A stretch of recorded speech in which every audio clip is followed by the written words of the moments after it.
Un cordial saludo. Los invitamos a escuchar y ver este conversatorio sobre la educación, una semilla que siempre crece. Nos presentamos el profesor Juan David Gómez Chavarría. Eimer Javier Licona Mejía. y quien les habla, Duván Uribe. Aparte del saludo cordial, queremos contarles que este video es una narrativa abierta, vista desde la perspectiva de la labor pedagógica docente y puntualizada en algunos aspectos relevantes que nos van a permitir ahondar en la educación como una semilla que siempre crece. Cuando pensamos en una semilla en su proceso de germinación, nos trasladamos a la parte más mínima de una planta o tubérculo o un árbol, si así fuese, donde se convierte a su vez en un gran proceso, que es lento, perseverante y seguro de que cuando se cumpla con lo establecido, serán vistos los frutos de dicha semilla que fue sembrada. Si traemos entonces esta apología a nuestra realidad en cuanto a la educación, podemos inferir entonces que la educación en todos los tiempos ha sido y será la semilla que está de manera natural en el ser humano y que desde los quehaceres pedagógicos y didácticos se va germinando, ¿cierto? Paulatinamente hasta obtener los frutos requeridos. Bueno, en ese orden de ideas nos surgen algunos interrogantes que sería importante precisar. Entre ellos, compañero Duván, según tus criterios, ¿cuáles fueron los aspectos más relevantes de la educación antigua? Claro que sí.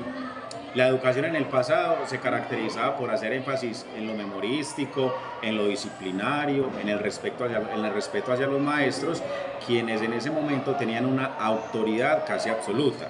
Además, en cuanto al currículo, este se centraba mucho en las humanidades y en el arte propiamente, como también se hacía en el ámbito filosófico. Las aulas o centros de aprendizaje eran escuelas o academias donde se solía trabajar de manera presencial y en grupos. No había más opción, era únicamente esa.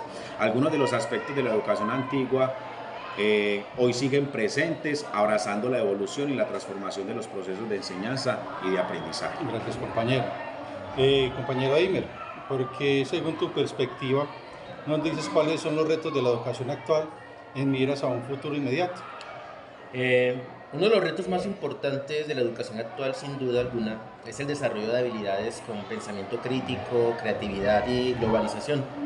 Pero también desde lo curricular se deben diseñar programas flexibles, que estos se ajusten a las dinámicas cambiantes de la sociedad, tener una integración global de la tecnología y la conectividad, así como también una alfabetización tecnológica que permita evolucionar el ritmo que la sociedad demanda. Finalmente, dar importancia a los aspectos emocionales y mentales de los educandos, brindando el apoyo adecuado en algunos desafíos que la sociedad actual enfrenta con relación a la salud mental. Entre eso está la ansiedad y el estrés que la actualidad siempre nos mantiene a los estudiantes, entre otros. Juan, ¿cuál es tu aporte con relación a la función más importante de la educación en cuanto a la evolución del ser humano? Bueno, cuando hablamos de la función más importante en la educación, en la evolución del ser humano, tenemos que hablar del desarrollo y la utilización de herramientas que nos permitan al estudiante adquirir conocimientos significativos, mediante la implementación de un pensamiento crítico, mediante la habilidad de solución de problemas, mediante tener una empatía con respecto a la sociedad y así poder comprender la diversidad de su esencia, sus raíces y su futuro.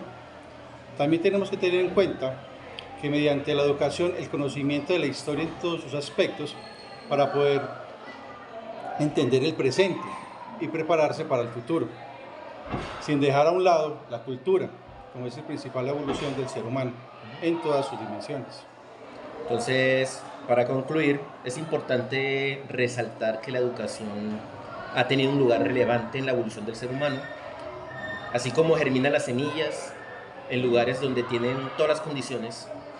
Su germinación es cálida y espléndida, más aún en los lugares donde no tienen todas las condiciones necesarias.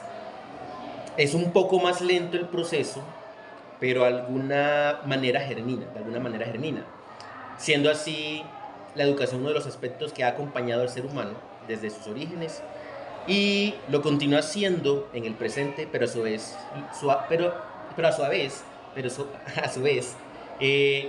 lo motiva para afrontar el futuro con las mejores herramientas. Bueno, muchas gracias a todos por su atención. Gracias. Este fue un pequeño conversatorio que tuvimos acerca de las lecturas y los videos presentados con la educación pasada y la educación del siglo XXI. Muchas gracias. Gracias. Muchas gracias.